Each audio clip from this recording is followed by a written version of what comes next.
একবার এক ঈগল পাখির সঙ্গে হঠাৎ এক শেয়ালির দেখা হলো।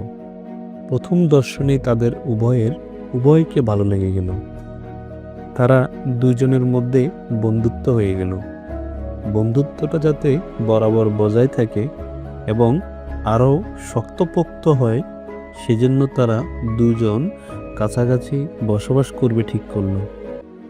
প্রকাণ্ড একটা গাছের মাথায় ঈগল বাসা বানিয়ে সেখানেই তার ডিম পাড়ল, আর শেয়ালি ওই গাছের নিচেই তার আস্তানা করল এবং একসময় সেখানেই তার বাচ্চা হলো।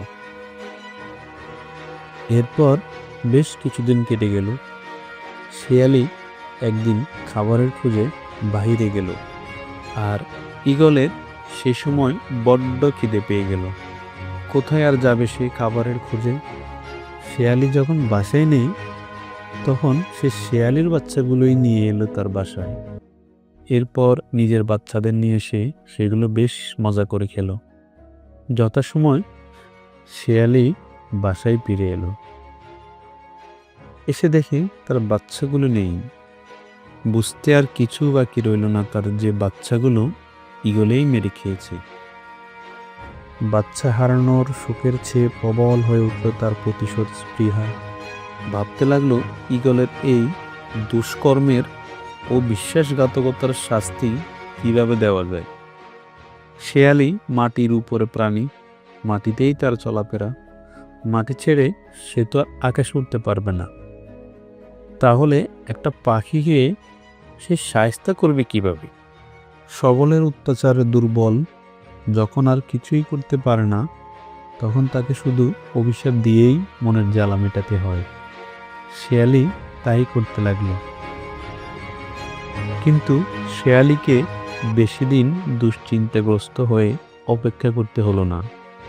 তাকে কোনো কিছুই করতে হলো না। দুর্বৃত্তের পাপের শাস্তি বিধাতা বুঝি নিজের হাতেই জানালেন। কয়েকদিন পর সামনের একটি ক্ষেতে কয়েকটি লোক পাঠা বলি দিয়ে যজ্ঞ করতে এসেছিল। পাঠার মাংস রান্না করতে তারা কাঠ খড় দিয়ে আগুন জ্বেলেছিল। আগুনের ফুলকি এদিক ওদিক ছিটকে পড়েছিল। ঈগল ভালো করে না দেখে শুনেই ওরই একটা টকটকে জ্বলন্ত টুকরো ছোঁ মেরে তার বাসায় নিয়ে এলো। তখনই দমকা হাওয়া বয়ে গেল, ফলে জ্বলন্ত টুকরার এক পাশের আগুনে ঈগলের বাসার খড়কুটো সব দাউ দাউ করে জ্বলে উঠল। এতে ঈগলের বাচ্চাগুলো পুড়ে মরে গেল এবং আর পোড়া বাচ্চাগুলি সমেত ঝুলন্ত বাসাটা খসে পড়ল নিচে। শেয়ালি তাই দেখে ছুটে গিয়ে শত্রু ঈগলের আধপোড়া বাচ্চাগুলো চিবিয়ে চিবিয়ে খেয়ে ফেলল। আসলে এই গল্পের শিক্ষণীয় বিষয় হলো, কারো ক্ষতি করলে সেই ক্ষতিটা একসময় নিজেকেও ভোগ করতে হয়। সুতরাং আমরা কারো কখনো কোনো ক্ষতি করব না।